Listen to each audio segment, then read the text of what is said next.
لا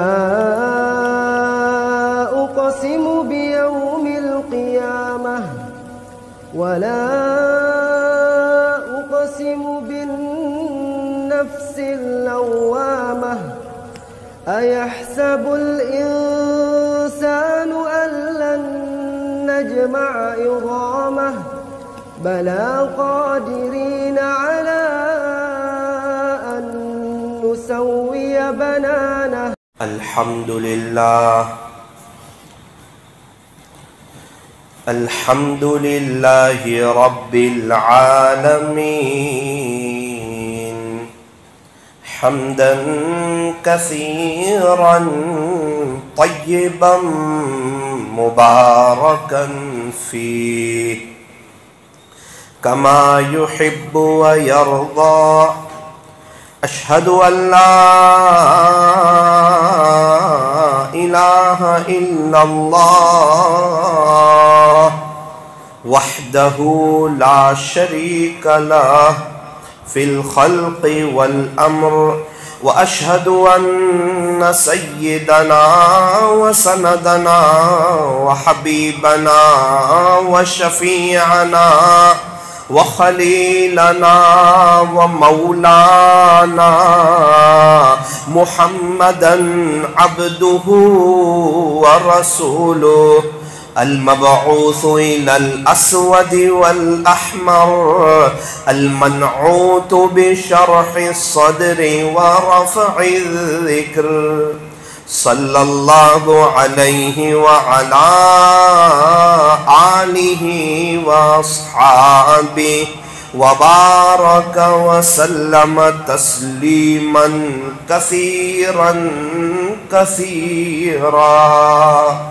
أما بعد فأعوذ بالله من الشيطان الرجيم. بسم الله الرحمن الرحيم.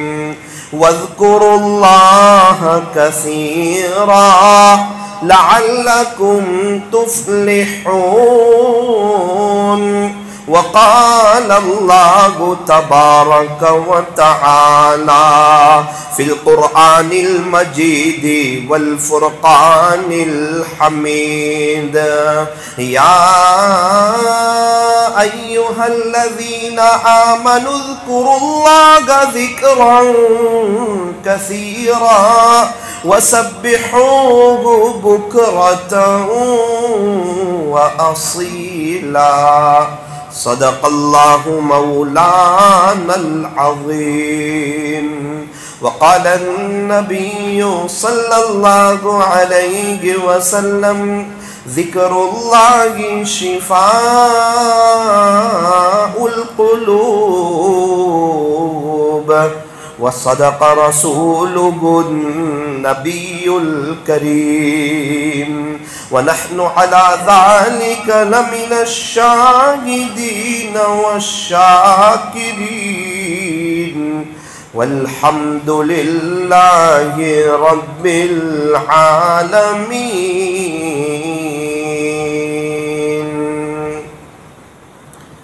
لب پہ ذکر اللہ کی تکرار ہو، لب پہ ذکر اللہ کی تکرار ہو، دل میں ہر دم حق کا استحضار ہو. اگر تو کر لے اس پر حاصل دوام، پھر تو بس کچھ دن میں بیڑا پار ہو. اگر تو کر لے اس پر حاصل دوام،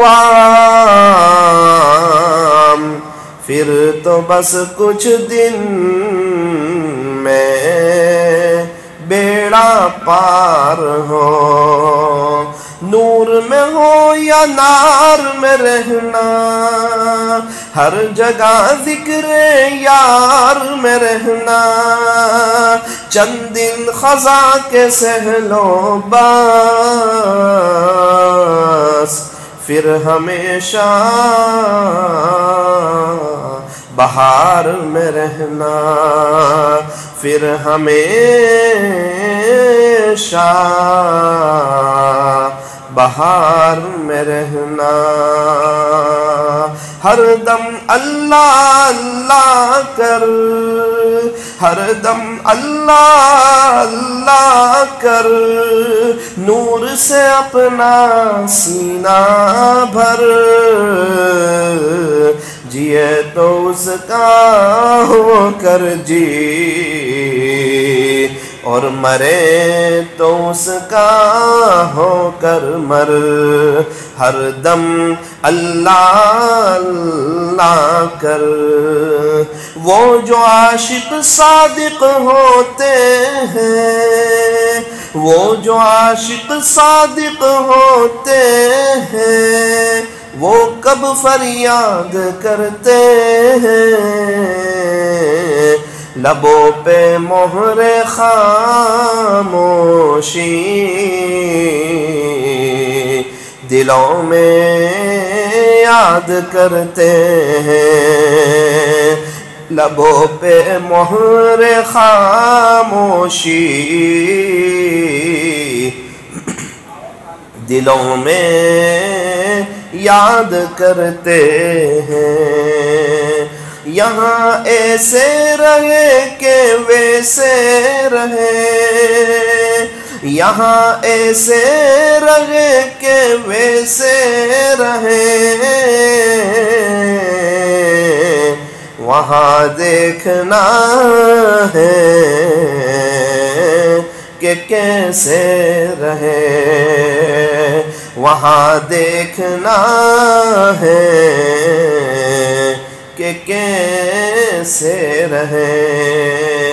نہ تو ہجر اچھا نہ وصال اچھا، نہ تو ہجر اچھا نہ وصال اچھا، یار جس حال میں رکھے وہی حال اچھا، یار جس حال میں رکھے وہی حال اچھا۔ محبت سے درود شریف پڑھ لیجئے۔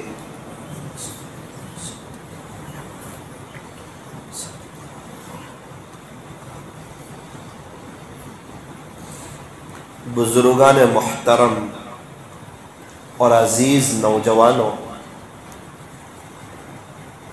اللہ تعالیٰ نے ہمیں جسم بھی دیا ہے اور روح بھی عطا فرمائی ہے۔ جسم مٹی سے بنا ہے اور اس کی ساری ضرورتیں مٹی سے پوری ہوگی۔ روح یہ اللہ کا امر ہے اور اس کی بھوک اللہ کے ذکر سے مٹے گی۔ یوں فرمایا کہ جسم مٹی سے بنا ہے، بھوک بھی لگتی ہے، پیاس بھی لگتی ہے۔ فرمایا کہ جسم کی ساری ضرورتیں مٹی سے پوری ہوگی۔ بھئی چاول کہاں سے آئیں گے؟ فرمایا زمین سے۔ گیہوں کہاں سے آئیں گے؟ فرمایا زمین سے۔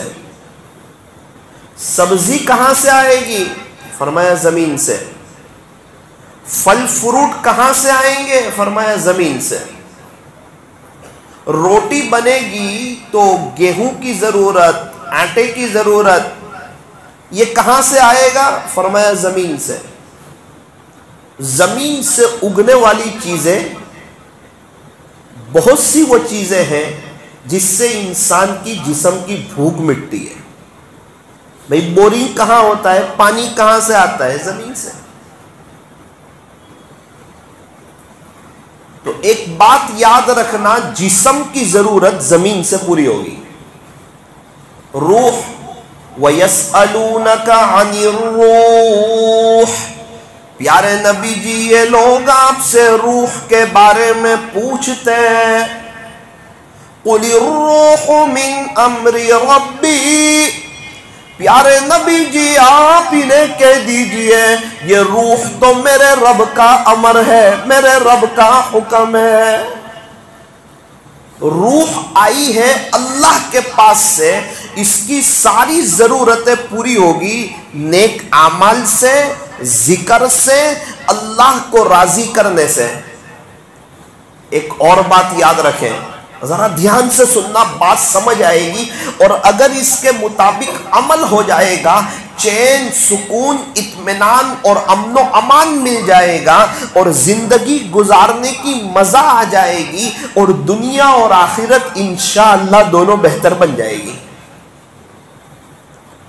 انسان کو جب پیاس لگتی ہے اور اس وقت اگر وہ پانی نہ پیے تو بے چین ہو جاتا ہے، 1 گھنٹہ برداشت کرے گا، 2 گھنٹے کرے گا، 2.5 گھنٹے کرے گا، اس سے زیادہ برداشت نہیں کر سکتا۔ کتنا اچھا شربت پلا دیا جائے اور کتنا اچھا کولڈ ڈرنکس دے دیا جائے، اس کو پانی سے جو پیاس بجھتی ہے وہ نہ کولڈ ڈرنکس سے بجھتی ہے نہ شربت سے بجھتی ہے۔ پانی اللہ تبارک و تعالیٰ کی ایک عجیب و غریب نعمت ہے، اس لیے فرمایا کہ پانی پینے سے پہلے کم سے کم بسم اللہ پڑھ لیا جائے، اور پانی پینے کے بعد الحمدللہ پڑھ لیا جائے، اور پانی سنت کے مطابق پیا جائے۔ فرمایا کہ سیدھے ہاتھ سے پیا جائے، دیکھ کے پیا جائے، اور بیٹھ کے پیا جائے، بسم اللہ بول کے پیا جائے، 3 سانس میں پیا جائے، اور پینے کے بعد الحمدللہ کہا جائے، اور اس طرح پانی پیے کہ یہ پانی پینا ہمیں اللہ کے قریب کر دے۔ دن میں کئی دفعہ پانی پیتے ہیں، الحمدللہ سیدھے ہاتھ سے بھی پیتے ہیں، بیٹھ کر بھی پیتے ہیں، بسم اللہ بھی پڑھتے ہیں، 3 سانس میں بھی پیتے ہیں، پینے کے بعد الحمدللہ بھی پڑھتے ہیں۔ 5 سنتوں پر اکثر لوگوں کا عمل ہوتا ہے، یہ عاجز اپنی آنکھ سے ان لوگوں کو دیکھتا ہے، لیکن افسوس اس بات کا کہ اس وقت پیارے نبی کی یاد نہیں آتی کہ میں سرکار مدینہ حضرت محمد الرسول اللہ صلی اللہ علیہ وسلم کی نقل اتار رہا ہوں۔ اگر اس وقت یہ دھیان آ جاوے، یہ استحضار آ جاوے، یہ سنت ہمیں اللہ کے قریب کر دے۔ ہر سنت نے اللہ کے عرش تک پہنچنے کا راستہ دیکھا ہوا ہے، ہر پیارے نبی کی نبوی دعا نے اللہ کے عرش تک پہنچنے کا راستہ دیکھا ہوا ہے۔ آپ یقین مانیں جو بھی اللہ والے بنے ہیں نا، وہ سب سنتوں پر عمل کر کے بنے ہیں، اتفاقی طور پر کوئی اللہ والا نہیں بن گیا ہے۔ کیا ہوا؟ اتفاق ہو گیا، فلاں آدمی اللہ والا ہو گیا، ایسا نہیں ہوتا۔ اتفاقاً آدمی اللہ والا نہیں بنتا۔ تو ایک راستہ بتا دیا، سنتوں پر چلو گے آپ کو اللہ ملے گا، سنتوں سے ہٹ کر اللہ نہیں مل سکتا۔ کتنا ذکر کر لے، کتنے وظیفے پڑھ لے، کتنا قرآن شریف پڑھ لے، روزانہ 1 لاکھ مرتبہ درود شریف پڑھ لے، جتنی مرضی پوری رات تہجد پڑھ لے، اگر سنتوں سے دور ہے اللہ نہیں ملے گا۔ اللہ تک پہنچنے کا ایک ہی راستہ جو کھلا ہوا ہے وہ ہے سنتوں والا راستہ۔ اسی کو فرمایا نقش قدم نبی کے جنت کے راستے اللہ سے ملاتے ہیں سنت کے راستے۔ افسوس تو اس وقت ہوتا ہے، ہمیں سونے کی دعا یاد ہے، ہر وقت یاد رہتی ہے، صرف سونے سے پہلے بھول جاتے ہیں، یہ افسوس کی بات ہے۔ اسی کو غفلت کہتے ہیں، اس کو علم نافع نہیں کہیں گے۔ علم نافع کسے کہتے ہیں؟ فرمایا وہ علم جس پر عمل کیا جائے اسے علم نافع کہتے ہیں۔ اس لیے میرے عزیزو اس بات کو طے کرو آج کی مجلس میں، انشاءاللہ جو سنتیں ہمیں معلوم ہے اس پر تو پابندی سے استحضار کے ساتھ عمل شروع کر دیں گے۔ بھائی مسجد میں داخل ہونے کی سنت ہے، ہم سب کو معلوم ہے، سیدھے پیر سے داخل ہونا، لیکن اس وقت یہ استحضار تو ہو کہ پیارے نبی سیدھے پیر سے داخل ہوا کرتے تھے. سیدھے پیر سے داخل ہو، بسم اللہ پڑھ لیا جائیں، اور جو ہے درود شریف پڑھ لیا جائیں، اور دعا پڑھ لی جائیں، اور اعتکاف کی نیت کر لی جائیں. سیدھے پیر سے آ گئے، بسم اللہ والصلاة والسلام علی رسول اللہ صلی اللہ علیہ وسلم، اللہم افتح لی ابواب رحمتک، بسم اللہ دخلت وعلیہ توکلت ونویت سنت الاعتکاف. اللہ اکبر. مسجد میں آیا، اللہ بھی مل گیا، سنتوں پر چلا، اللہ خوش ہو گئے، پیارے نبی بھی خوش ہو گئے، اور نبی کی نقل اتاری، اب اس کی نمازوں کے اندر جان پیدا ہوگی. ایک بڑا طبقہ مسجد میں الٹے پیر سے آ جاتا ہے، سیدھے پیر سے چلا جاتا ہے، یہ اللہ کو ناراض کرنے والی چیز ہے. فرمایا کہ دنیا میں سب سے زیادہ پسندیدہ اگر اللہ کے نزدیک کوئی جگہ ہو تو وہ مسجد ہے. اور یہ مسجدیں جو ہے نا، یہ ہمارا چارجر ہے. مسجد میں آ کے بیٹری چارج ہوتی ہے، مسجد میں آ کے انسان کو سکون ملتا ہے، مسجد میں آ کر آخرت کی تیاری ہوتی ہے.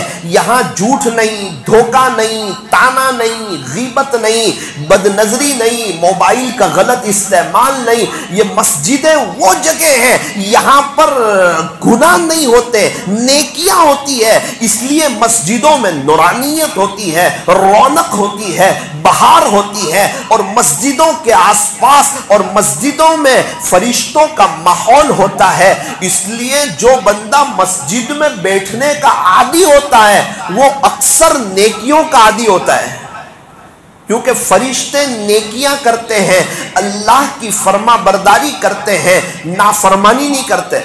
فرمایا کثرت سے مسجد میں بیٹھنے والا اللہ کا فرما بردار ہو جاتا ہے، نافرمانی سے بچ جاتا ہے. فرشتے کبھی بھی اللہ کی نافرمانی نہیں کرتے، نافرمانی کو پسند بھی نہیں کرتے، نافرمانی سے کوسوں دور نکل جاتے ہیں. اور جو مسجد میں بیٹھنے کا عادی ہو جاتا ہے، مسجد میں اپنا وقت زیادہ گزارتا ہے، مسجد کو اپنا چارجر سمجھتا ہے، اگر زیادہ آخرت کی تیاری کرنی ہو، اللہ کو راضی کر کے جانا ہو، مسجدوں میں اپنا وقت زیادہ گزارا کرے. اسی لیے فرمایا ہو سکے تو معمولات مسجد میں بیٹھ کر پڑھے، اس سے ترقی زیادہ ہوگی، دل کے اندر نور جلدی اترے گا اور دھیان زیادہ لگے گا. ہمارے سارے اعمال مسجدوں میں ہوتے ہیں. مشورہ فرمایا مسجد میں ہوتا ہے، گشت فرمایا کہ یہاں بیٹھ کر ہوتا ہے، اور 2.5 گھنٹے فرمایا یہیں سے اس کی ترتیب بنتی ہے. اور جب بندہ اللہ کے راستے میں جاتا ہے اسے سب سے پہلی یہ نصیحت کی جاتی ہے کہ آپ مسجد کی چہار دیواری میں اپنا وقت زیادہ گزارنا، کیونکہ پتہ ہے مسجد میں رہے گا، فرشتوں کا ماحول ملے گا، اور فرشتے جو ہیں یہ اللہ کی نافرمانی نہیں کرتے ہیں، اللہ کی فرما برداری کرتے ہیں. یہ بندہ زیادہ مسجد میں رہے گا، فرما بردار بنے گا. میرے عزیزوں، ایک ہی زندگی ہے، دوبارہ نہیں ملنے والی. اگر نیک ہو گیا، فرما بردار ہو گیا، اللہ کی طرف آ گیا، اللہ کو راضی کرنے لگا، اللہ سے صلح کرنے لگا، دل سے اللہ سے باتیں کرنے لگا، آپ یقین مانے اس کی بڑے پیمانے پہ آخرت کی تیاری ہوگی، اور اللہ تبارک و تعالی اس سے بڑے خوش ہو جائیں گے. اس لیے بات یہ چل رہی تھی کہ جب پانی کی پیاس لگتی ہے اس وقت بندے کو پانی چاہیے، کوئی اور چیز بندے کو سیراب نہیں کر سکتی. اچھا جب بھوک لگے، جسم اندر سے ایک مس کال دے دیتا ہے، اب بھوک لگی ہے. صبح کے وقت ناشتے کی بھوک لگ جاتی ہے، چائے کے وقت چائے کی بھوک لگ جاتی ہے، اور دوپہر میں کھانے کی بھوک لگ جاتی ہے، رات کے کھانے کے وقت کھانے کی بھوک لگ جاتی ہے. ایک وقت کا کھانا نہ ملے انسان بے چین ہو جاتا ہے، 2 وقت کا کھانا نہ ملے ہلکا پھلکا کمزور ہو جاتا ہے، 3 وقت کا کھانا نہ ملے کمزوری اور بڑھ جاتی ہے، 4 وقت کا کھانا نہ ملے پھر بندہ بستر پر ہو جاتا ہے، اور 5 وقت کا کھانا نہ ملے اس کے بے ہوش ہونے کا بڑا خطرہ ہوتا ہے۔ اس سے پتا چلا کہ جب جسم کے اندر سے مس کال آئے کہ مجھے کھانا دو، اس وقت اس کو کھانا دیا جائے تو پھر جسم تندرست ہو جاتا ہے اور بندہ اپنے پیر پر کھڑا ہو جاتا ہے اور اپنے کاموں کی طرف متوجہ ہو جاتا ہے، پھر اس کو کمزوری نہیں لگتی، اس کو چکر نہیں آتے۔ وجہ کیا ہے؟ جسم کی ضرورت مٹی کی بنی ہوئی چیزوں سے اس نے پوری کر دی۔ بالکل اسی طرح یہ روح کو بھی ناشتے کی بھوک لگتی ہے، کھانے کی بھوک لگتی ہے، پانی کی بھوک لگتی ہے، اور یہ اندر سے چلاتی ہے۔ اس کا چلانا کیا ہے؟ بے چینی، پریشانی، اچھا نہ لگنا، سب کچھ ہونے کے باوجود بے چین ہو جانا۔ ایک تو یہ ہے کہ بندہ آئی سی یو روم میں بے چین ہے، وہ تو سمجھ آتا ہے۔ ایک بندہ ہسپتال میں بے چین ہے، وہ سمجھ آتا ہے۔ ایک شخص کی شوگر ڈاؤن ہو گئی ہے اور وہ بے چین ہے، اس کا بے چین ہونا سمجھ میں آتا ہے۔ ایک شخص جیل میں ہے اور بے چین ہے، اس کا بے چین ہونا بھی سمجھ میں آتا ہے۔ لیکن ایک شخص ہے، نوجوان ہے، ہٹا گٹا ہے، صحت یاب ہے، اللہ نے اسے کئی طریقے کی بیماریوں سے بچایا ہوا ہے اور بڑی شان سے اپنی زندگی گزار رہا ہے، اور اللہ اتنا مہربان ہے کہ ایک وقت کی چائے بھی اس کی آگے پیچھے نہیں کرتا ہے، پھر بھی وہ کہتا ہے کہ میں بے چین ہوں۔ یہ اس بات کی علامت ہے، اس کی روح اندر سے چلا رہی ہے، میرے عزیز جسم کو تو کھانا دیتا ہے، مجھے بھی کھانا دے۔ روح کا ناشتہ کیا ہے؟ فجر کی نماز کے بعد اگر کوئی یاسین شریف پڑھ لے تو فرمایا یہ روح کا ناشتہ ہے، روح کو ناشتہ مل جاتا ہے۔ جس طرح بھوک لگتی ہے، کھانا مل جائے انسان مطمئن ہو جاتا ہے، بالکل اسی طرح وقتاً فوقتاً روح کو کھانا مل جائے، یہ روح بھی مطمئن ہو جاتی ہے۔ آج جس کو دیکھو غم سے بھرا ہوا ہے، غصے سے بھرا ہوا ہے، غم اور غصے میں بھرا ہوا ہے، کیوں؟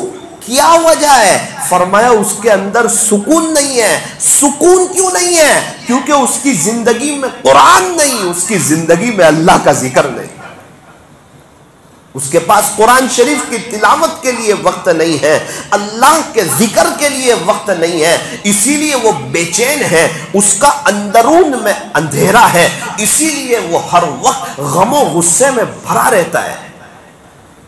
اور جو قرآن شریف کی تلاوت کرتے ہیں، اللہ کا ذکر کرتے ہیں، وہ ہر وقت تر و تازہ رہتے ہیں، ان کے چہرے پر ایک رونق ہوتی ہے، ایک نورانیت ہوتی ہے، چاہے ان کا رنگ کیسا بھی ہو لیکن ان کے چہرے پر ایک لائٹنگ ہوتی ہے، ایک نورانیت ہوتی ہے، ان کے چہروں پر سکون کے آثار ہوتے ہیں، اور وہ دنیا میں رہتے ہوئے جنت کا مزہ لے رہے ہوتے ہیں اور بڑی مزیدار زندگی گزارتے ہیں۔ دنیا اللہ ان کے قدموں میں ڈالتا ہے، ان کی بیوی بچے ان کے فرما بردار ہوتے ہیں، گھروں میں ایک محبتوں والا ماحول قائم ہوتا ہے، اور اللہ کی زمین پر انہیں زندگی گزارنے کا مزہ آتا ہے۔ کیا وجہ ہے؟ کہ جس اللہ نے بنایا ہے اس کے فرما بردار ہے، اس کے نافرمان نہیں ہے۔ اور بیٹا جب تک باپ کا فرما بردار ہو، بیٹے کو باپ کے گھر میں مزہ آتا ہے، اور جب نافرمانی کریں پھر ابو کے گھر میں مزہ نہیں آتا۔ بالکل اسی طرح بندہ جب تک اللہ کا فرما بردار رہتا ہے اسے اللہ کی زمین پہ مزہ آتا ہے، جب نافرمانی کرتا ہے پھر اللہ کی زمین پہ اسے مزہ نہیں آتا۔ اس لیے روح کو اس کا ناشتہ دے دیا جائے، کھانا دے دیا جائے۔ پالنپور میں بہت سے علاقے ایسے ہیں جہاں پر جب تک بچہ یاسین شریف نہ پڑھ لے اس کی ماں اس کو کھانا ہی نہیں دیتی۔ ایک ماحول ہو گیا کہ یاسین شریف پڑھ لی جائے۔ ابن تیمیہ رحمت اللہ علیہ فجر کی نماز کے بعد سے اشراق تک مسجد میں بیٹھے رہتے ہیں، اللہ کا ذکر کرتے رہتے ہیں۔ اس زمانے میں اس علاقے میں فجر کی نماز کے بعد ناشتے کا ماحول تھا۔ لوگ کہتے تھے حضرت آپ کو ناشتے کی ضرورت نہیں ہے، آپ کو چائے وغیرہ نہیں پینی۔ ابن تیمیہ رحمت اللہ علیہ کہتے تھے تم جسم کو ناشتہ کرا رہے ہیں، میں روح کو ناشتہ کرا رہا ہوں، میں اللہ کا ذکر کر رہا ہوں۔ تو کیا بہتر ہو ہم بھی اس کا معمول بنا لیں کہ فجر کی نماز کے بعد ہم اللہ کا ذکر کریں اور اشراق پڑھ کے اپنے گھر کی طرف جائیں۔ اللہ تعالی ہمیں عمل کی توفیق عطا فرمائے۔ روح کی غذا کیا ہے وہ آپ کو بتاؤں۔ سب سے پہلا ذرا دھیان سے سننا، اگر اس پر عمل ہو جائے گا نا انشاءاللہ زندگی گزارنے کی مزہ آ جائے گی، زندگی مزیدار ہو جائے گی، زندگی پر رونق ہو جائے گی، زندگی پر لطف ہو جائے گی، زندگی پر کشش ہو جائے گی، اور یاد رکھنا اللہ کی زمین پہ مزہ آئے گا انشاءاللہ، چین سکون ملے گا۔ کتابوں میں لکھا ہے نمبر 1 روح کی غذا قرآن شریف کو پڑھنا اور سننا، یہ روح کا کھانا ہے۔ اس سے روح سیراب ہوتی ہے، اس سے روح مطمئن ہوتی ہے۔ قرآن شریف کا پڑھنا اور سننا، جب بھی اللہ کا قرآن سنو محبت کے کانوں سے سنو، بوجھ سمجھ کر کے نہ سنو۔ چاہے نماز میں قرآن پڑھا جا رہا ہو، یا کسی محفل میں قرآن پڑھا جا رہا ہو، یا تراویح میں قرآن پڑھا جا رہا ہو، فرمایا محبت کے کانوں سے سنو۔ اور جب بھی اللہ کا قرآن پڑھو محبت کی زبان سے پڑھو، ادب سے پڑھو، اور صحیح صحیح پڑھو، ایسا پڑھو کہ اللہ کو پسند آ جائے اور وہ پڑھا ہوا ہمیں آخرت میں کام آئے۔ ہمیں کس کو بتانا ہے کہ ہم نے اتنے پارے پڑھ لیے؟ 3 پڑھتے ہو تو 2 پڑھو، اچھے پڑھو، 2 پڑھتے ہو 1 پڑھو، اچھا پڑھو۔ اللہ کے یہاں کوالٹی دیکھی جاتی ہے۔ ہم جب پڑھتے ہیں تو اللہ سنتے ہیں۔ اگر کسی کو یوں لگے کہ اللہ نہیں سنتے تو اس کو دوبارہ کلمہ پڑھنا پڑے گا۔ اللہ سنتے ہیں۔ جماعت میں ہے، حلقہ لگا ہوا ہے، اور اس میں جب بندہ انا اعطینا سناتا ہے بڑی اچھی طریقے سے، مخرج سے، صفات سے، اور وہی انا اعطینا سنت میں پڑھتا ہے تو بغیر مخرج اور صفات کے، اس سے پتا چلا جلوت کچھ اور ہے، خلوت کچھ اور ہے، اور یہ چیز اللہ کی نظر سے گرانے والی ہے۔ اللہ والوں کی جلوت اور خلوت ایک جیسی ہوا کرتی ہے۔ ان کو پتا ہے کہ ہم جلوت میں ہو پھر بھی ہمیں ہمارا اللہ دیکھتا ہے، ہم خلوت میں ہو پھر بھی ہمیں ہمارا اللہ دیکھتا ہے۔ ایک بزرگ سے مرید نے کہا حضرت بد نظری ہو جاتی ہے، کوئی وظیفہ بتائیں۔ حضرت نے فرمایا قرآن شریف کی اس آیت کا مراقبہ کیجئے، الم یعلم بأن اللہ یرا، کیا میرا بندہ اس بات کو نہیں جانتا کہ اس کا اللہ اسے دیکھ رہا ہے؟ اللہ ہو، اب ذرا غور تو کریں کیا اللہ تعالیٰ کہہ رہے ہیں؟ الم یعلم بأن اللہ یرا، کیا میرا بندہ تو اس بات کو نہیں جانتا کہ تیرا اللہ تجھے دیکھ رہا ہے؟ ہم جلوت میں ہوں پھر بھی اللہ دیکھتا ہے، خلوت میں ہوں پھر بھی اللہ دیکھتا ہے، قرآن پڑھتے ہیں پھر بھی اللہ دیکھتا ہے، اللہ سنتا ہے، کیونکہ وہ بصیر بھی ہے، وہ سمیع بھی ہے، وہ علیم بھی ہے، وہ خبیر بھی ہے، وہ بڑا باخبر ہے، اسے سب معلوم ہے، وہ دلوں کے بھیدوں کو جانتا ہے، انہو علیم بذات الصدور۔ ہم لوگ اللہ کے گھر میں بیٹھے ہوئے ہیں، ہم نہیں بیٹھے، اللہ نے بٹھایا ہے، وہ کوئی کاموں میں لگا دیتا، الجھا دیتا، بیمار کر دیتا، ہسپتال میں ہوتے، مسجد میں ابھی کہاں سے ہوتے؟ فرمایا ہم یہاں آئے ہوئے ہیں، اس میں ہمارا کوئی کمال نہیں، محض میرے رب کا احسان ہے۔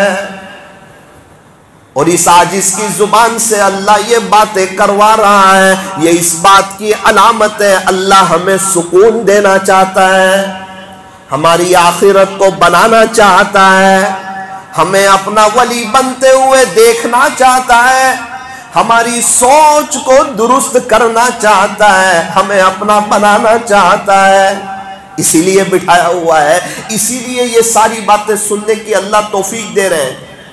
اللہ کرے کہ میں اور آپ اگر عمل پیرا ہو جائے، مزہ آ جائے دنیا میں بھی اور آخرت میں بھی۔ دنیا تو وقتی ہے، فانی ہے، گزر جائے گی، مالداری میں، غریبی میں، غمی میں، خوشی میں، صحت میں، بیماری میں، جیل میں، ہسپتال میں، شو روم میں، جھوپڑے پر چلتے ہوئے، بیٹھے ہوئے، سوتے ہوئے، کھاتے ہوئے، پیتے ہوئے، لیٹے ہوئے، دنیا تو گزر جائے گی، یہاں ایسے رہے کہ ویسے رہے، وہاں دیکھنا ہے کہ کیسے رہے۔ کئی لوگ تھے 100 سال پہلے والے، مالدار بھی قبر میں، غریب بھی قبر میں، صحت مند لوگ بھی قبر میں، بیمار لوگ بھی قبر میں۔ ہمارے پردادا کہاں ہیں، ان کے ابا کہاں ہیں؟ اور قبرستان کا تو بڑا عجیب معاملہ ہے، اے قبرستان تیرا حساب بھی بڑا گینے کے، تیرے یہاں امیر ہو یا غریب، سب کا بستر ایک ہے۔ قبر میں کوئی فرق نہیں کیا جاتا کہ یہ بادشاہ کی قبر ہے یا یہ غلام کی قبر ہے، یہ اللہ کے ولی کی قبر ہے یا اللہ کے نافرمان کی قبر ہے، سب کی قبر ایک جیسی ہوتی ہے۔ وہاں پر فیصلے اعمال کے مطابق ہوتے ہیں۔ اچھا، روح کو جو سکون ملتا ہے وہ اللہ کی طرف سے انوارات جو اترتے ہیں نا، اس سے سکون ملتا ہے، تجلیات جو نازل ہوتی ہے اس سے سکون ملتا ہے، اور اللہ کا جب رحم ہو جاتا ہے اس سے سکون ملتا ہے۔ میں جو آپ کو بات کر رہا ہوں کوئی اوپر بات نہیں کر رہا، اس کی دلیل قرآن عظیم الشان میں موجود ہے۔ اللہ تعالیٰ فرماتے ہیں وَإِذَا قُرِئَ الْقُرْآنُ فَاسْتَمِعُوا لَهُ وَأَنصِتُوا لَعَلَّكُمْ تُرْحَمُونَ۔ خلاصہ یہ کہ جب قرآن شریف پڑھا جائے تو تم اس کو خاموشی سے سنو، بغور سنو۔ جب قرآن شریف پڑھا جائے تو دھیان سے سنو اور خاموش رہو، لعلکم ترحمون، تاکہ تم پر رحم کیا جائے۔ یہ اللہ کا قرآن کہتا ہے کہ جب قرآن شریف پڑھا جائے اور قرآن شریف کو سنیں تو دھیان سے سنیں، خاموشی سے سنیں۔ انعام میں کیا ملے گا؟ فرمایا اللہ کا رحم ملے گا، اور یہ رحم مل جائے یہ روح کی خوراک ہے۔ جب قرآن شریف کے سننے سے اللہ کا رحم ہو جاتا ہے، یقین مانے اس کے پڑھنے سے کیا نعمتیں ملتی ہوگی۔ 3 دن پہلے ایک ڈاکٹر صاحب سے ملاقات ہوئی، ایک سفر میں جانا ہوا ان کے ساتھ۔ کہنے لگے مولانا صاحب اللہ کا بڑا شکر ہے، بڑا انعام ہے، اس کا بڑا احسان ہے کہ میں روزانہ 2 پارے پڑھتا ہوں، روز پابندی سے بلا ناغہ۔ اور مولانا یہ پڑھنا ہی پڑھنا ہے، روزانہ پابندی سے، ہر 15 دن میں میرا ایک قرآن ختم ہونا چاہیے۔ ڈاکٹر صاحب آپ تو مشغول رہتے ہو, کلینک ہے آپ کی, اتنے پیشنٹ ہوتے ہیں, دعوت کے کام میں بھی آپ برابر جڑے ہوئے ہو, آپ جمعرات کے دن ہوتے ہیں, حلقے کے مشورے میں ہوتے ہیں, شہر کے مشورے میں ہوتے ہیں, اس طرح آپ ہمارے ساتھ ملاقاتوں میں دور دور چلے آتے ہو, اس کے باوجود فرمایا وہ سب اپنی جگہ, لیکن روزانہ 2 پارے ہر حال میں پڑھنے. کب پڑھتے ہو؟ ہاں مولانا اس کا ایک وقت ہے, وہ وقت میں نے اپنے اللہ کو دے دیا ہے. جب ایک وقت طے ہوتا ہے نا پھر وہ کام ہو جاتا ہے. ناشتے کا وقت طے ہے, وقت پر ناشتہ ہو جاتا ہے. کھانے کا وقت طے ہے, وقت پر کھانا ہو جاتا ہے. کسی کا کھانا آگے پیچھے نہیں ہوتا. بارش ہو, گرمی ہو, سردی ہو, سنڈے ہو یا عید کا دن ہو, خوشی کا وقت ہو, غمی کا وقت ہو, موت میت کا وقت ہو, تفریح کا وقت ہو, کھانا آگے پیچھے نہیں ہوتا. وجہ کیا ہے؟ کھانے کا وقت طے.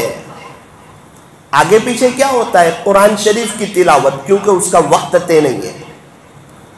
ڈاکٹر صاحب نے کہا مولانا میں دوپہر میں جب قیلولہ کر لیتا ہوں 4 بجے میں اٹھتا ہوں اور 4 سے 5 کا وقت میں اپنے اللہ کو دے چکا ہوں. کتنا وقت؟ 4 سے 5 کا وقت. اس وقت میں کوئی پیشنٹ نہیں, کوئی گھر والے نہیں, کوئی کام نہیں, کوئی فون نہیں, اور اس وقت میں کسی سے کوئی سمجھوتا نہیں, کیونکہ میرا اللہ بڑا کریم ہے اور یہ وقت میرے اللہ کے لیے. 4 سے 5 کا وقت. آدھے گھنٹے میں اچھی طرح ایک پارا ہو جاتا ہے. 20 منٹ میں نہیں پڑھتا ہوں, خلاصہ جلدی جلدی نہیں, اطمینان سے. اور رمضان میں ساری مشغولی کے باوجود روزانہ جو 10 پارے پڑھنے ہیں وہ پڑھنے ہیں, اور پچھلے 5 سال سے ہر رمضان میں 10 قرآن مجید ختم کرنے کا معمول ہے. سن کر دل ہل گیا, افسوس بھی ہوا کہ ہماری زندگی تو غفلتوں میں گزر رہی ہے. ماشاءاللہ آپ میں سے بہت سے لوگ ہوں گے جنہوں نے ایک وقت طے کیا ہوگا, اور جنہوں نے وقت طے نہیں کیا وہ میرے ساتھ اس بات پر ضرور متفق ہوں گے, کبھی تلاوت ہوتی ہے کبھی ناغہ ہو جاتی ہے. کیونکہ شیطان اتنی آسانی سے کسی کو تلاوت کرنے نہیں دیتا. جہاں یہ بات لکھی ہے مشائخ نے کہ سنتوں پر عمل کرنے سے اللہ ملتا ہے, سنتوں پر عمل کی توفیق کیسے ہو؟ مشائخ لکھتے ہیں یہ جو اللہ والے ہوتے ہیں یہ معمولات کے بڑے پابند ہوتے ہیں, ان کی معمولات بڑی پابندی کے ساتھ ہوتے ہیں, اس میں ناغہ نہیں ہوتا.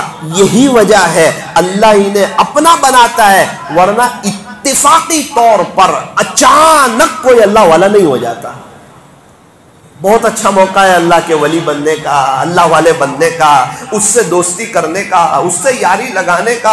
ہم نے دیکھا جب کوئی گھر کا آدمی نیک ہو جاتا ہے پھر اس کے بچے حافظ بنتے ہیں, ان کے بچے عالم بنتے ہیں, مفتی بنتے ہیں, قاری بنتے ہیں, اور پورے گھر کا ماحول چینج ہو جاتا ہے. وجہ کیا بنی؟ فرمایا کہ ابا نیک ہو گئے تھے, ابا نیک ہو گئے, اب ان کی نسلوں میں علماء پیدا ہوئے, اللہ والے پیدا ہوئے. ذریعہ کون بنا؟ فرمایا کہ ذریعہ باپ بنا. تو نمبر 1 قرآن شریف کو پڑھنا اور سننا, صحیح قرآن پڑھنا.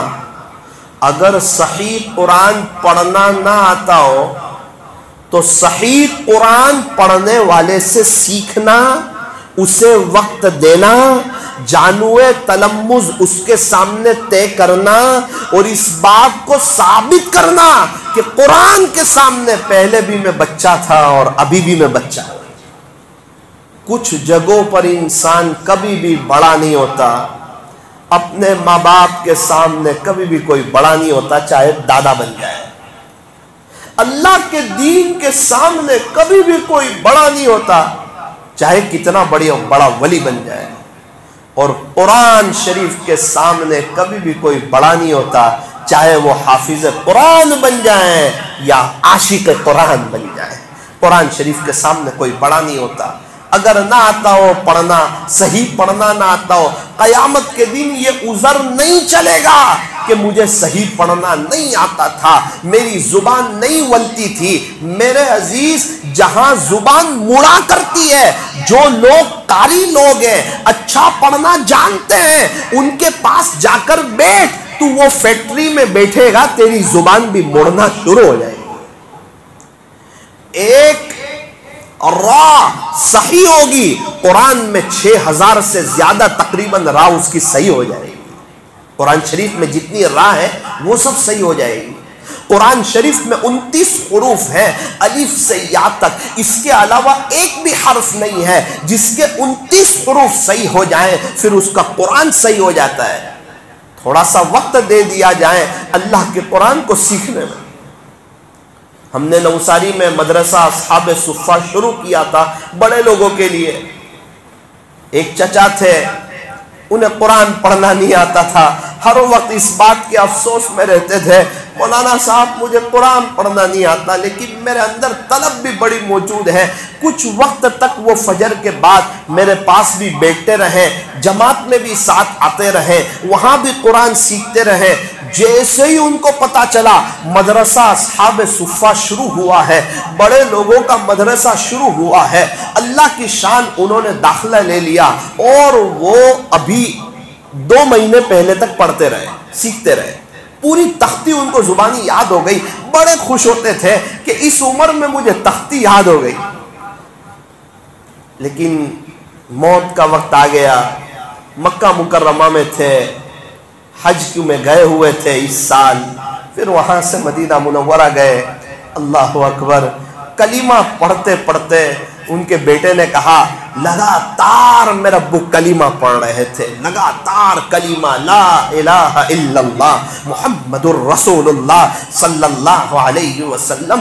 ان کے بیٹے نے کہا، مولانا اتنا کلمہ پڑھتے تھے کہ عرب کے ڈاکٹر رشک کرتے تھے، اتنا کلمہ پڑھتے تھے۔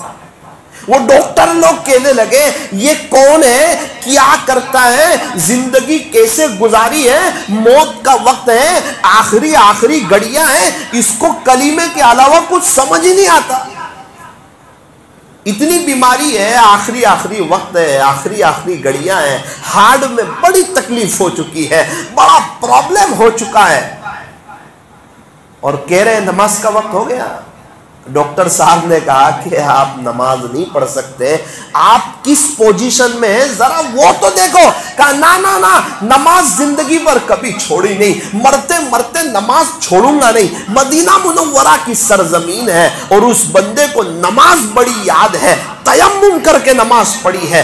ڈاکٹر لوگ حیرت میں رہ گئے، مدینہ منورہ کی سرزمین پر وفات پائی، انتقال ہوا، انا للہ و انا الیہ راجعون۔ اور ایک شخص نے کہا بڑی شان سے عصر کی نماز سے پہلے ان کا جنازہ گنبد خضرا کے قریب سے لایا گیا اور اس کو مسجد نبوی کے قریب رکھا گیا، اور اعلان ہوا، اور مسجد نبوی میں ان کی جنازے کی نماز ادا کی گئی۔ لاکھوں لوگوں نے ان کی جنازے کی نماز پڑھی، اور بڑی شان سے گنبد خضرا کے قریب سے گزرتا ہوا ان کا جنازہ بھی وہاں سے گزرا۔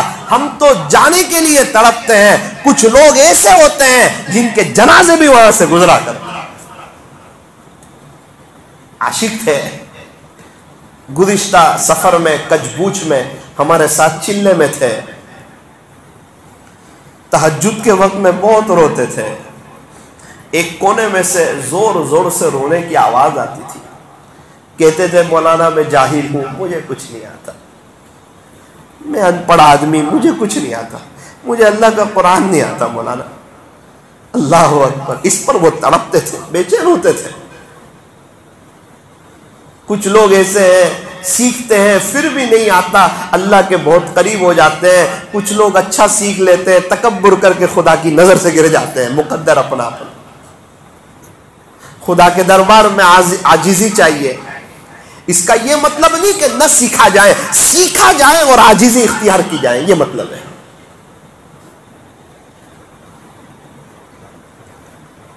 اتفاق سے وہ اس عاجز سے بیعت بھی تھے۔ میں تو ابھی چلے کے سفر میں تھا، راجستھان جے پور میں، اور اچانک کسی نے آ کر کے کہا کہ عبد الواحد چاچا رحمۃ اللہ علیہ کا انتقال ہو گیا. ایک دم خاموش ہو گیا, سکتہ طاری ہو گیا. ایک دم صحت مند تھے, اچھے تھے, تندرست تھے, جماعت میں ساتھ میں چلا کرتے تھے, پابندی سے گش میں ان کی حاضری ہوتی تھی, پابندی سے گش میں ان کی شرکت ہوتی تھی. اعلان اکثر وہی کرتے تھے, اعلان, گش کے بڑے پابند تھے. اللہ کے دین کی بہت زیادہ عظمت ان کے دل کے اندر تھی. جیسے ہی مجھے پتا چلا, اتفاقیہ میری زبان سے نکلا, عبد الواحد چاچا آپ اس بات کے حقدار تھے کہ آپ مدینہ منورہ میں جاتے, آپ اس بات کے حقدار تھے. اپنے حالات مجھے سناتے تھے. ہمیشہ ایک بات کہتے تھے, مولانا, مجھے نصیحت کرتے ہوئے کہتے تھے, مولانا نیت صاف ہوتی ہے تو منزل آسان ہوتی ہے, نیت صاف ہوتی ہے تو منزل آسان ہوتی ہے. آج وہ ساری باتیں ان کے ساتھ اٹھنا بیٹھنا, ان کے ساتھ وقت لگانا, آج وہ یاد آتا ہے, ان کی ادائیں یاد آتی ہے. بڑے سخی تھے, خاموش رہنے والے. ایک بات ان کے اندر عجیب دیکھی, غیبت نہیں کرتے تھے, غیبت سے بہت دور تھے, تیری میری سے بہت دور تھے. پتا چلنا چاہیے نوساری میں کہاں کس کا بیان ہے, کوئی ہو نہ ہو عبد الواحد چاچا ہوتے تھے. طلب کی بات تھی یار.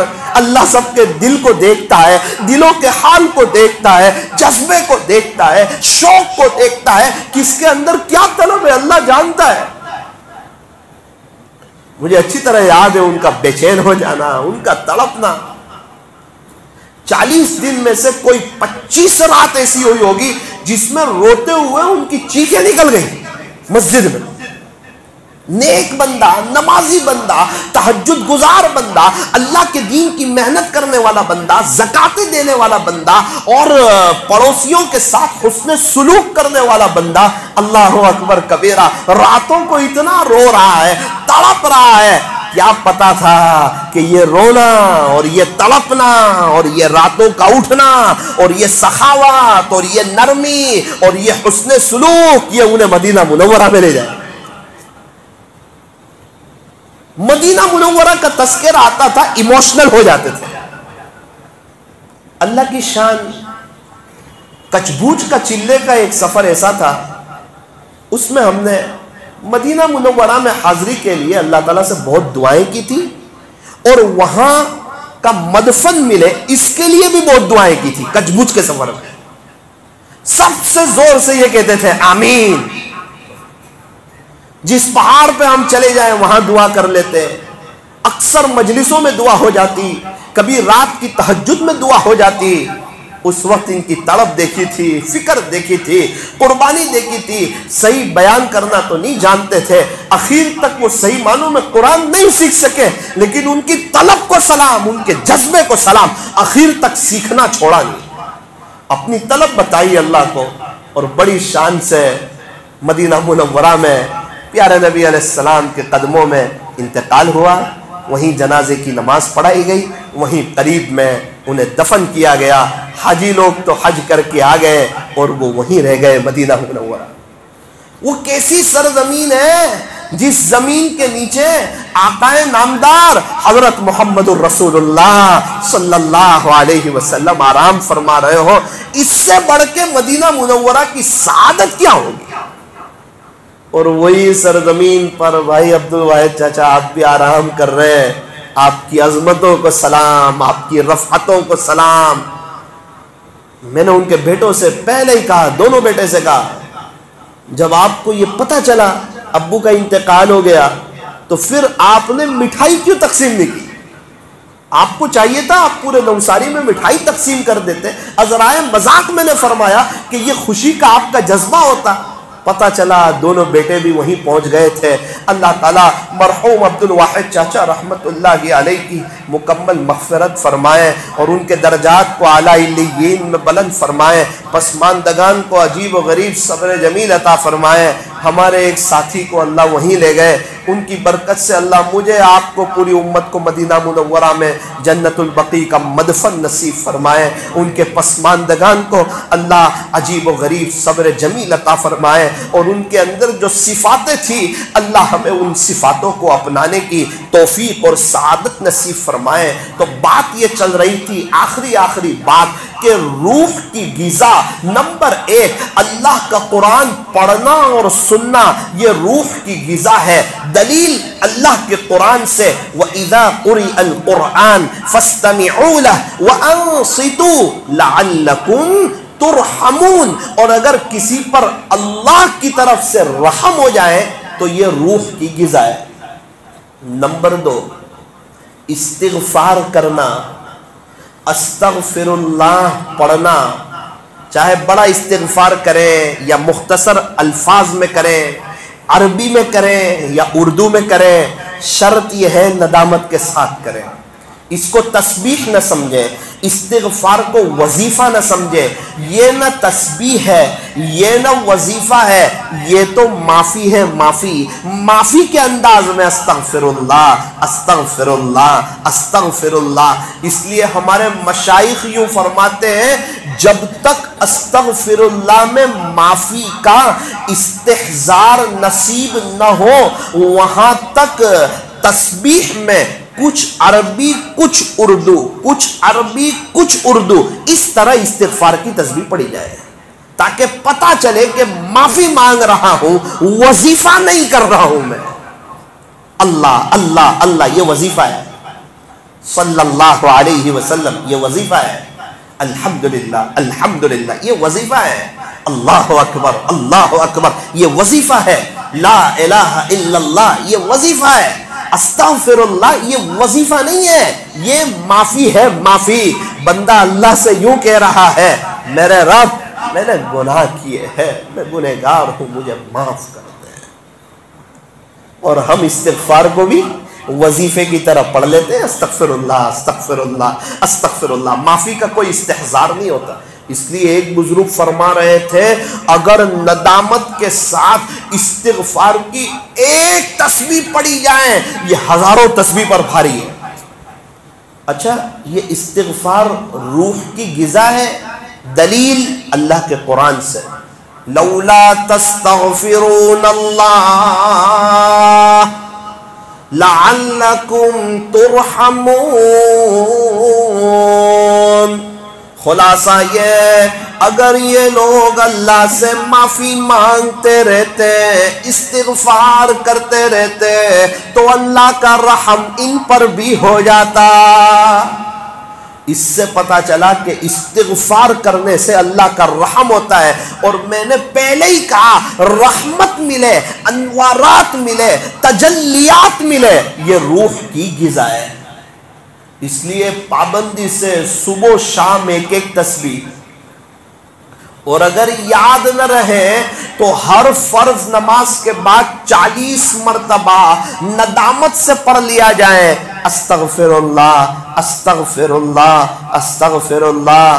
پیارے اللہ معاف کر دیجئے، اللہ جی معاف کر دیجئے، اللہ معاف کر دیجئے، بڑا گنہگار ہوں معاف کر دیجئے، معاف کر دیں، بہت بڑا گنہگار ہوں معاف کر دیں، اقراری مجرم ہوں معاف کر دیجئے، آپ کے علاوہ کوئی معاف نہیں کر سکتا، استغفر اللہ استغفر اللہ استغفر اللہ۔ اللہ معاف کر دیجئے، رب معاف کر دیجئے، اللہ جی معاف کر دیجئے، آپ ہی معاف کر سکتے ہیں، معاف کر دیجئے، بڑا گنہگار ہوں معاف کر دیجئے، کریم رب معاف کر دیجئے۔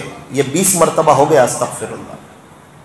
کوئی عربی میں پڑھنا ضروری نہیں ہے، وہ دل کی حاضری ضروری ہے، وہ ندامت ضروری ہے۔ فرمایا الندم التوبہ، دل کی ندامت یہ بھی توبہ ہے۔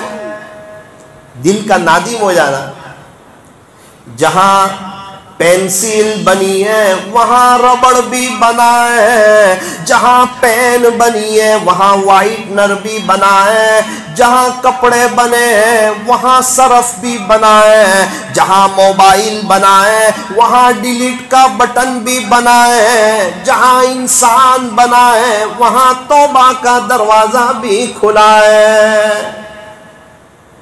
پینسل سے غلط لکھا جائے، ربڑ سے مٹا دیا جائے، پین سے غلط لکھا جائے، اس کے اوپر وائٹنر پھیر دی جائے، کپڑے گندے ہو جائیں، سرف سے دھو ڈالے جائیں، موبائل میں کچھ میسیجز جمع ہو جائیں، ڈیلیٹ کا بٹن دبا دیا جائے، فرمایا انسان سے گناہ ہو جائے، توبہ کر لی جائے، جس طرح ربڑ سے مٹانے سے پینسل سے لکھا ہوا صاف ہو جاتا ہے، بالکل اسی طرح توبہ کرنے سے انسان کے گناہ صاف ہو جاتے ہیں، دھل جاتے ہیں۔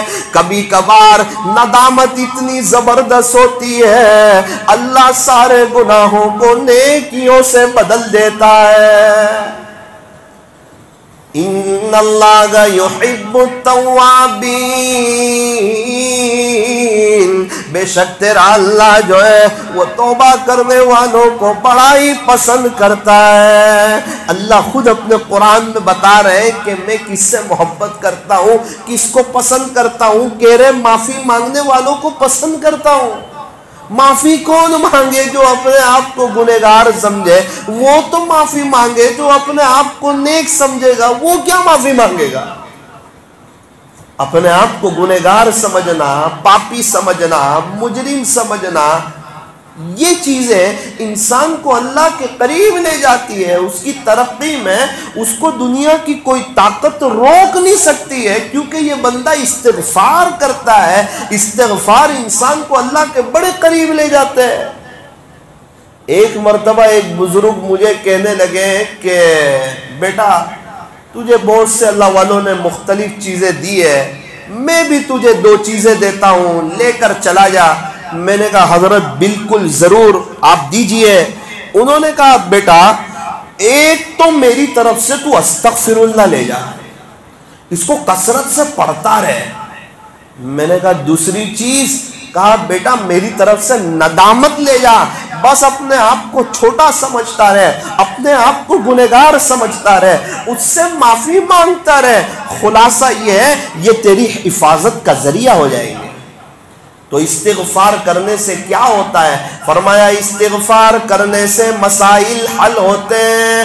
استغفر اللہ ندامت سے پڑھنے سے کاروبار میں برکت ہوتی ہے، اولاد نیک صالح ہوتی ہے، رزق میں اضافہ ہوتا ہے، بڑھوتری ہوتی ہے، اللہ ہر تنگی سے نکلنے کا راستہ بنا دیتا ہے، ہر غمی سے کشادگی عطا فرما دیتے ہیں۔ جو پابندی سے استغفار کرتے ہیں اللہ تعالیٰ انہیں ایسی جگہ سے روزی پہنچاتے ہیں جہاں سے اس کو گمان بھی نہیں ہوتا۔ فَقُلْتُ اسْتَغْفِرُوا رَبَّكُمْ إِنَّهُ كَانَ غَفَّارًا يُرْسِلِ السَّمَاءَ عَلَيْكُمْ مِدْرَارًا وَيُمْدِدْكُمْ بِأَمْوَالٍ وَبَنِينَ وَيَجْعَلْ لَكُمْ جَنَّاتٍ وَيَجْعَلْ لَكُمْ أَنْهَارًا مَا لَكُمْ لَا تَرْجُونَ لِلَّهِ وَقَارًا وَقَدْ خَلَقَكُمْ أَطْوَارًا۔ استغفار کے تو عجیب و غریب فائدے ہیں۔ اللہ تعالیٰ آسمان سے پانی بھی برسا دیتے ہیں، اولاد بھی دے دیتے ہیں، مال میں اللہ برکت بھی دے دیتے ہیں۔ خلاصہ یہ ہے کہ استغفار کی برکت سے انسان کے سارے راستے کھل جاتے ہیں۔ من لزم الاستغفار جعل اللہ له من كل ضيق مخرجا ومن كل هم فرجا ورزقه من حيث لا يحتسب۔ خلاصہ یہ جو استغفار کا اہتمام کرتا ہے اللہ تعالیٰ اس کے لیے ہر تنگی سے نکلنے کا راستہ بنا دیتا ہے، ہر غمی سے اسے کشادگی عطا فرما دیتے ہیں۔ وَرَزَقَهُ مِنْ حَيْثُ لَا يَحْتَسِبُ، اور اللہ اسے ایسی جگہ سے روزی پہنچاتے ہیں جہاں سے اس کو گمان بھی نہیں ہوتا۔ یہ استغفر اللہ۔ اس لیے فرمایا کہ یہ روح کی غذا ہے استغفر اللہ۔